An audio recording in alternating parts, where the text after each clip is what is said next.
This is my 1985 C4 Corvette. And today's episode, there's a few things that I want to share with you guys. And number one, that is how to get this daggone seat out of this Corvette. So stay tuned.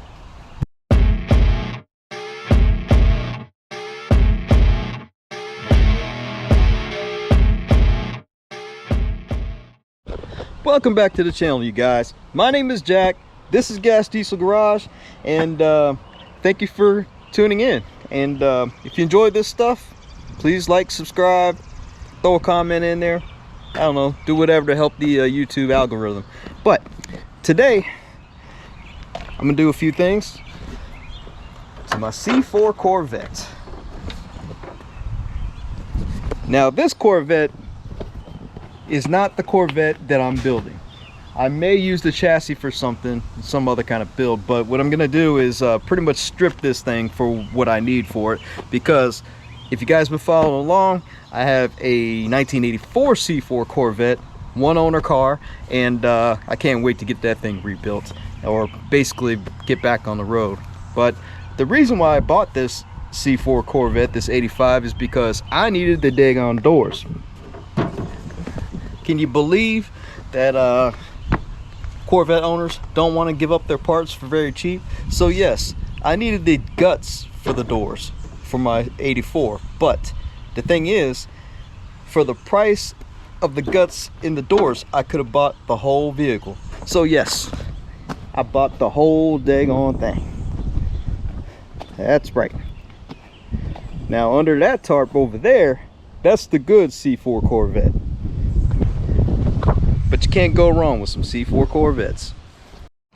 Now, before I go tearing into the driver's seat and the passenger seat, I want to share a few quirks and features. I'm sorry, I didn't mean to say that. But anyways, sorry Doug DeMuro. Anyways, but you are the man. But the thing is that 1985, or actually the C4 line of Corvettes, they had some interesting design features, I guess you could say. Don't really understand it, but it was the 80s, you know, big hair, Guns N' Roses, Metallica, you know. It was a weird time, but anyways, I grew up in the 80s, so it couldn't be all that bad. But if you're messing with this seat, you're not going to be able to move the seat, especially if you don't have any power to it. And actually, you don't even need to move the seat electronically to actually take this this seat out. The seat actually comes out in 3 different parts. So watch this. Okay, looking at the driver's seat here, you have to pull the bottom cushion out first to access all the bolts and all that to pull the seat out. So you come down here and you see this little latch here. You gotta push in. Okay, see this little bar here? We got to push it down. There we go. Then you can move it up, and now you can actually pull the seat cushion out.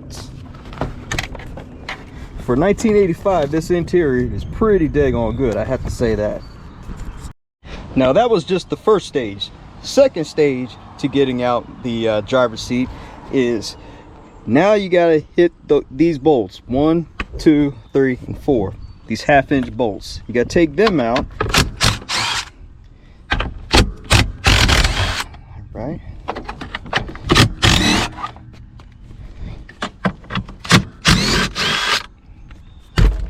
Alrighty. Take those 1/2-inch or 13mm, whichever part of the country that you're in. Now the seat is loose. Now simply just lift it up, lift the second piece up out of the vehicle.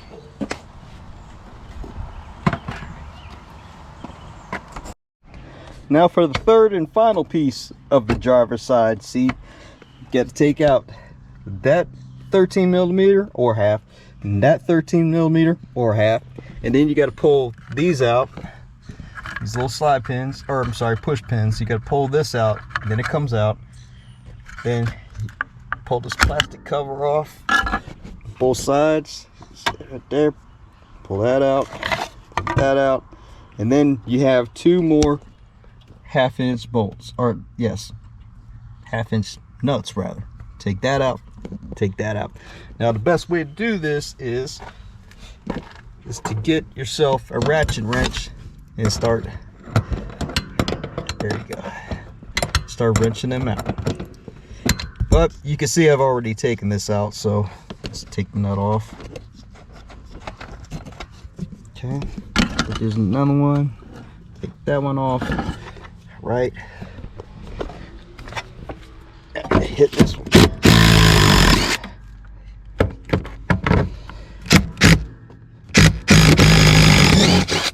Right. Now it should just pull right on up. Sure is.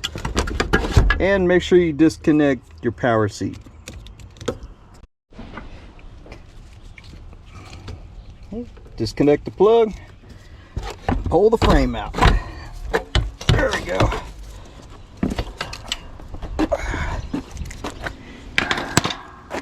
Alrighty. Easy as 1, 2, and 3. Now I have to say, that wasn't too difficult. Now all we got to do is take the other side out.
Now on the passenger side, it's even easier because it's a manual lever. See, on the driver's side, it's all power. That kind of causes it to be a little bit of a pain. But you see here, we're actually able to access the nuts a whole lot easier. That. Okay. Get this one right here. Right. And look, check this out. Just pull it to you, slide it out. There we go. Okay. Okay, that part of the frame. And make sure you line these things up, of course, when you put the seat back in. This one just slides off. There you go. And get down in here and all this rust. Think I have the bolt still stuck in there, which I do. Okay, I can put it there. Well, it's quite unfortunate that I'm gonna have to cut that bolt out to remove both of these tracks. Well, actually, already got that track out, but to remove that track, I need to cut that daggone thing out. But I did promise you guys I was gonna show you a couple of quirks and features of the 1985 C4 Corvette that I thought was pretty interesting. The electric seat, your switches, they're right here inside this little cubby hole right there. And your mirror control right there also. And you pop this up, and let me see if I can swing you guys around. There we go. And there's your hatch release for your glass hatch. I thought that was pretty neat. And here's something else that you may not have ever seen. That is a built-in radar speed detector. Yeah, anyways, that was built into this Corvette in the 1980s. Pretty slick for the 1980s, I do say so myself. And you're probably gonna ask me, where's the actual radar? You come up under here, and it's under the vehicle, and it's that box right there. I thought that was pretty neat. Can't wait to see if it works. So yes, I'm going to transfer that radar detector into the 1984.